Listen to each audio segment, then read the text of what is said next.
Ya estamos de vuelta. We are back and we are connecting with another who are just about to present Suburbia, their latest album, to Spanish audience on a second visit this year, if I'm not mistaken. Yeah. Hi, guys. Hey, what's up? How you doing, guys? Thank you for having us. Thanks for having us. It's good to see you again. Barcelona is becoming like one of your. Is it becoming your favorite city to play? The Spanish crowds are always the best people to play to. I mean, yeah, we're really not just saying that. Like the last time you came here, the reason we're doing a show so soon afterwards is because we had such a fun time and had such a good show, and the crowds was crazy. So we wanted to come back and experience it again. And it was all sold out and everything last time, I believe. It was. It was a fun show. It was like, I think it was like top 3 shows ever. Top 3 shows. Nice. Wow. Yeah, seriously. They were up for it. It was such a fun vibe. Yeah. So your most recent album, as Johan mentioned, is called Suburbia. And is it a concept album? It is. It is. We know it's a dirty word sometimes. No, I like them. But yeah, we wanted to do something different. It was like, early, it was kind of around 2021, and it was a bit COVID at the time, and we were like nothing really was happening in our lives. And so we wanted to write kind of through a vessel, which wasn't, about writing about our own experiences. And, everybody kind of has grown up in high school and knows kind of the kind of trials and tribulations of growing up. And so we kind of had this concept to write 4 EPs called Freshman, Junior, Sophomore. No, I've already fucked it up. Freshman, Sophomore, Junior, and Senior, and just kind of follow a character whilst growing up in the suburbs of the US. And yeah, kind of inspired by, some coming of age films that we love, and like our own lives, stories we've heard from other people's kind of experiences growing up. And yeah, it was fun to write from different perspectives and create a story and a world around it. Have you had experience in your personal lives growing up in a suburb? Because you've been moving all over the world all your lives, but did you have a fixed period of time when you lived in that kind of suburban life experience? I mean, not really, I don't think, but it was, we kind of grew up quite in a city, but I think like the idea of wanting to leave where we grew up was something that we probably always felt. Not because like Sydney wasn't really fun for us growing up. It was more just, Eliot was born in the States. I was born in the UK. We had like family connections to outside of Sydney. And so we always knew that we wanted to kind of explore the world and leave kind of where we grew up, which is a big kind of part of the story of Suburbia. Yeah, I guess a suburb is just a bubble, it's a microcosm of your life growing up. And I think there's a lot of love-hate kind of sentiment around, that, where you grow up, your town you grow up in. And yeah, we wanted to kind of explore that. It's funny because I've just been watching 3 Spielberg classics, Close Encounters of a Third Kind, E.T. and Poltergeist. And all 3 films are set in this suburban kind of bubble, as you say, right? And it's kind of this idyllic thing where these incredible things happen because of outer space. What are the coming of age movies that you're referencing when you were saying earlier that a lot of that has sort of flowed into this album? I think you just said E.T., which was definitely like in terms of the world, like that, those classic suburban streets. Like when we think of the kind of visual world, we were thinking of like Edward Scissorhands, kind of very kind of like idyllic white picket fences. But what's actually going on the inside is actually kind of messed up, and there's lots of drama and stuff like that. And yeah, so that contrast that a lot of these coming of age suburban movies explore between the outwardly idyllic kind of visuals is contrasted with like the craziness that's happening in people's lives was something we were interested in. But definitely like more recent films like Perks of Being a Wallflower and Moonlight and Boyhood and stuff like that. It's such a good genre coming of age because everybody has kind of been through it, so everybody can relate to it. The funny, you mentioned idyllic. Like I find your own history as a group quite idyllic. I love the idea that you knew each other kind of young, and then you eventually started making music, and then you moved to London to form the band in 2013. Do you think like, is it easier to be in a band with someone you know so well? It's a good question, to be honest. I mean, and our upbringing was idyllic. We have kind of been super lucky to, grown up in Sydney, which was amazing for us. We couldn't kind of ask for a better place to grow up. And now we live in Europe, and Amsterdam is one of my favorite cities in Europe, and Stockholm. I have 2 kids, and it's the best place to have kids. So we've been, super fortunate in that way. But I think also just fortunate in the fact that we do get to make music with a friend, because we do know other people who they kind of join a band with someone that they've kind of been put together with, or they didn't really have that kind of history or background with. And I don't think maybe you have the kind of the grounding that maybe the history has. I have to be able to say to Angus, dude, that idea is terrible. And he has to be able to say the same to me. You have to be able to be honest with each other. And it's hard to do with someone that you don't know as well. At this point, we've known each other for so long, we're like kind of brothers. So it's easy in the studio. I also understand that, correct me if I'm wrong, but you work with musicians from any part of the world, because you're able to give instructions or whatever. How do you find musicians when sometimes it's easier when you are from a city, you've been from that city for a long time, you're part of a scene. Oh, I need a bass player for this, I need a sax player for that. Oh yeah, I know that. How do you guys go about it? How do you attract musicians that understand what you're trying to put on tape? Yeah, that's a good question. I mean, I think we've been lucky. I worked at a studio in Sydney, and so we had a big network of people in Sydney that we could kind of call upon. And then when we moved to London, we just made a bit of an effort to kind of start meeting people. We always felt it was like this untapped resource of like a lot of people wanting to make, record all their own parts in their music. And we were like, why aren't people using these session musicians that are absolutely incredible and have been freaking honing their craft for their whole lives? And it started in Sydney, and then I think it's just word of mouth. It's actually quite a tight knit kind of even global community, or at least in Europe and the US. It's quite there's a few guys that all know each other, and they can put you onto each other, and it's like kind of all exists within this kind of similar network. So yeah, I guess it's just word of mouth, meeting people. Instagram's a big one. Yeah, right. Yeah. Because before, anciently in the 80s, people would put an ad in a music magazine at the back, I'm looking for a guitarist to form a band. If you like Joy Division and Sisters of Mercy, I'm looking for a drummer, blah, blah, blah. Yeah. But nowadays with social media, which is the best place on internet, shall we say, to connect with? Probably Instagram. I think Instagram, just because it's like nearly like everyone's website at this point. But we have actually found someone on like a Craigslist type thing back in the day. Yeah, I don't know if you have Craigslist here. We call it Gumtree. But yeah, as you were just saying, when we very first started making music, we put an ad up, right? Yeah, I think we were just like looking, when we moved to London, we were like looking for, a guitarist or bassist. And then and this guy, Luke, kind of replied. And then we ended up writing lots of stuff with him, and he joined the band. And the first guy, he was amazing. And he's gone on, he plays for, Nubian Twist and all these incredible jazz kind of, bands. So he's amazing. And we found him just randomly on Gumtree. See, I was quite surprised that you'd formed in London, because let me roll out all the cliches. I've never been to Australia, I should say. But, for me, your music sounds quite Australian, bearing in mind that I've never been to Australia. It brings, it's quite sunshiny and laid back. And I lived in London for many years, and London is not sunshiny and laid back. It's definitely not.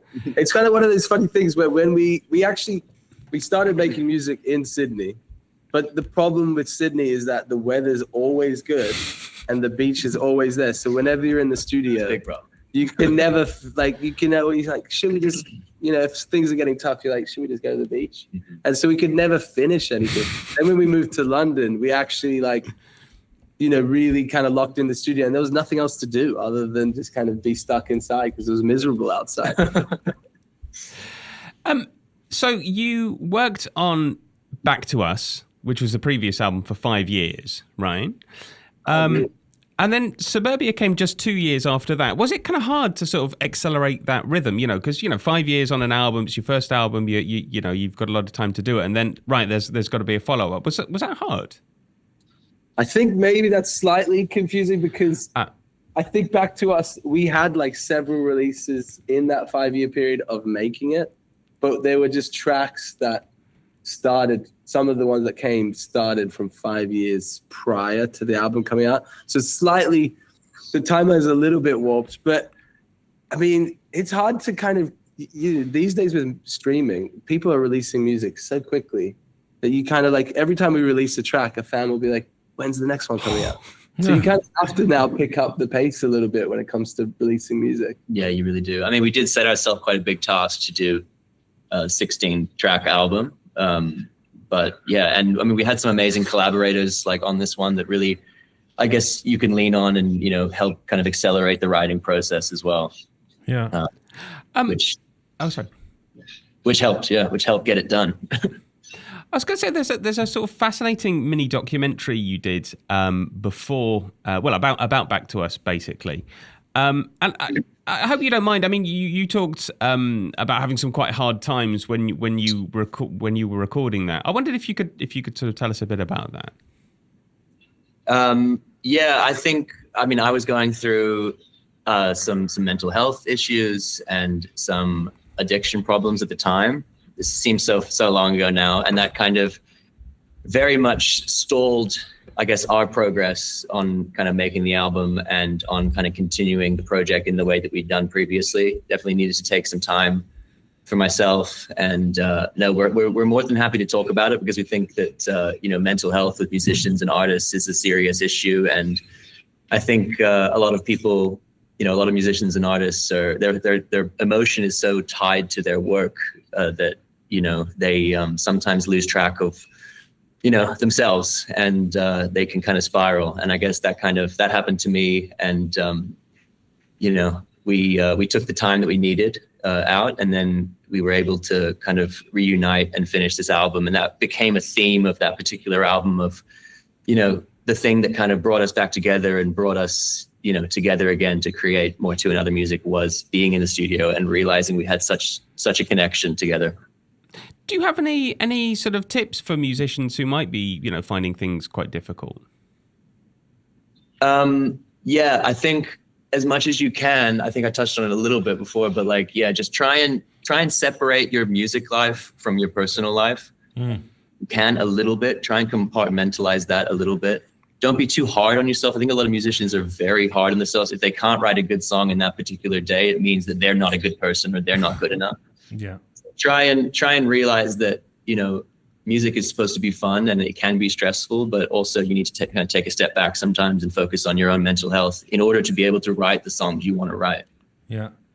Tell us about, being in London around that era, 2015, even a bit later when the whole new jazz explosion just took the world by storm, and you had people like Sons of Kemet coming up and Shabaka with all his numerous projects, and I don't know, all these incredible young bands of incredibly gifted musicians were all exploding, right? What was it actually like on the street? Like, was it just a question of like venues programming and offering space? Did you feel it? Did you feel that energy where everyone you would run into is like, they're tuned into this vibe? Well, the Peckham scene was massive. I think also coming from Australia, where there's a really vibrant music scene, but it's just not as big. Like, there's obviously a lot less kind of people there. That when we moved to London, you're immediately kind of put in this massive kind of city where there's a lot of people doing what you're trying to do, and so it does drive you kind of to, I don't know, just wanna be better. And it really pushes you to kind of just keep making music, and just, I guess you're comparing yourself to nearly like a lot of other people, which can be bad, but also can be sometimes good, because you can kind of, you can collaborate with these people, you can kind of learn from them. We did a lot of writing sessions, which we hadn't done before. And when you get to go in a studio with someone new, you see little different things they do, whether it's from writing or production or playing. And so I think for us, it was a big motivator just to want to be part of it and to kind of grow from it. Yeah. And just seeing the success of these bands as well, and being like, okay, like this kind of smooth, soulful kind of music and jazzy music, it actually translates really well to a wider audience. I think that was quite inspiring for us on the first 2 EPs that we did. Definitely, because in Australia there's less of that kind of. They were still on music. the surf rock kind of. It's much more indie rock thing. Yeah. I get that feeling. And what about Amsterdam? I've always suspected that Amsterdam has to have like one of the best small record shop scene, especially for like rare jazz records. Because just to give you some context of where I'm going with this, in Spain, because we were under a fascist dictatorship until the mid 70s, we were cut off. Spain was cut off from a lot of imports, right? They were censored, or they were just not allowed to be sold and stuff. So that's why in Spain generally we've been a bit slower in the dialogue of exchange of music than other European countries. Whereas Holland, I always get the sense that compared to other countries in the post-war, they were, they were a country that was rich and that had a very good connection with music from the States and stuff. Is that still palpable nowadays? Like, is there an incredible rich fabric of really good music to be found in bars and in record shops and stuff? I would say yes. It's a very good live music scene. Like, your average kind of person in Amsterdam, they're buying tickets to see kind of mid-level, smaller size bands. I think more on per capita more than any other city in Europe, I would say. And the record shop thing you mentioned, it's definitely true. One of the beautiful things about Amsterdam is the odd kind of specific stores they have. Like, they'll have a record shop that's literally just like Turkish funk from 71 to 75, and you'll go in and it'll be like, very kind of specific kind of stores, very hip, kind of hipster kind of. But I think because it's cool. Such a kind of low, like it's a small community in a way, because everyone's quite densely populated, and there are a lot of live music venues, and everyone just. It's quite accessible because everyone's on bikes, and it's not too expensive. That people do just seem to have a real appetite for live music, and for us, it's like probably our biggest kind of market for shows. Yeah, right. So yeah. I need to get back to Amsterdam, and same with Stockholm. I mean, Stockholm, lovely place, and it's been very incredibly more progressive than we were in Spain in the 70s. Has it also got a really healthy current local scene? I think it's more. I mean, in Stockholm, I'm kind of like nearly like a stay-at-home dad because I've got 2 kids. And good on you. Yeah, we know what you're talking about. Recuperating from tour life, so I've got like 2 lives in a way. But I mean, obviously with Stockholm, the music scene is very based around like the riders, because you got Max Martin, which has spawned off this kind of big kind of pop riding world. So it is probably outside of LA and London, the 3rd biggest kind of place to make pop music. The venues, the live music scene is a little bit different because it's just, I don't think they have as many venues as maybe some of the other kind of European cities. And so it does seem to be a tougher place to play for most artists. Like, not many people are selling out shows in Stockholm. Weird. It is a bit strange like that. It is a bit of an anomaly. Yeah. And speaking of pop, you were talking about Max Martin. I can't help but hear the influence and more. Were you big Justin Timberlake fans when you were younger? Massive, yeah. It's because Pharrell as well. Yeah. Remember that video on MTV for Señorita when it's like Justin Timberlake and Pharrell's on drums, and it was like, oh shit, this is really cool. Because they were like actually playing live music, and there was that vibe, and I just could feel that, and I thought I imagine that you guys might have had that phase when you were 12 or something. Definitely like Timbaland, Pharrell, Mark Ronson, like Justin Timberlake, that kind of early 2000s. Wave of producers. Of wave of producers for us was like super kind of, inspirational. Mixed with like then electronic music and indie music and even old kind of Motown stuff. So there's a few different reference points there, but they definitely were like our heroes growing up. Yeah. Well, I was going to say your bio mentions D'Angelo, Daft Punk, and Danger Mouse, which is a fascinating trio. 3Ds. Exactly. I mean, well, is there something that connects those acts? I was trying to think about it, other than the name starting in D, obviously. It's probably more just like our tastes aren't necessarily just on one thing. I guess we're trying to kind of. Well, I think also a lot of those, I would say, all those artists are either black or influenced by kind of soul black music, and that for us has definitely been, that is the music that we really have kind of gravitated towards. Is a lot of that more, soulful kind of music, which for two white guys from Sydney is. It's kind of funny in a way, but they paved the way for like a lot of artists to kind of do what we're doing now. Yeah. Do you have a dream list of musicians you'd like to work with in the future? That one to you. Like dead or alive. Okay, let's dead or alive. Pharrell. I mean, sometimes these lists seem hard because you're like, is it ever going to actually be possible? Yeah, I mean, Mark Ronson would be amazing. That's possible. That's very possible. I don't know. I don't know if it's possible, but it would be Obviously be amazing. A Pharrell session. I know he does a lot of sessions. Maybe we can get in. A lot of the people we probably mentioned. Yeah, we've probably already mentioned all of the heroes. I thought you were actually saying that your dream collaboration was Dead or Alive for a moment, which was quite. That's pretty funny. Watch out, He burned collapse, here I although I think come. he's died as well. We have to go, I'm afraid. You're playing tonight in Barcelona, the Polo Dos, I believe. Lovely venue. It really is a lovely venue. And tomorrow night in Madrid, La Copernica, which I've never been to, but according to Johan, is also a lovely venue. As I said, the last time you played in Spain, it was all sold out. So, get tickets before it's too late. Yeah. And, hope it goes really well. It will, I'm sure. much. Thank you so much, guys. We love you all down at Primavera. You guys have been good to us. We want to continue to come back to Spain as much as we can. So, and thank you for the questions. Yeah, have a great day, guys. That was awesome. Yeah, All right. Enjoy. Thank you. Have a good lunch. Wow. See ya.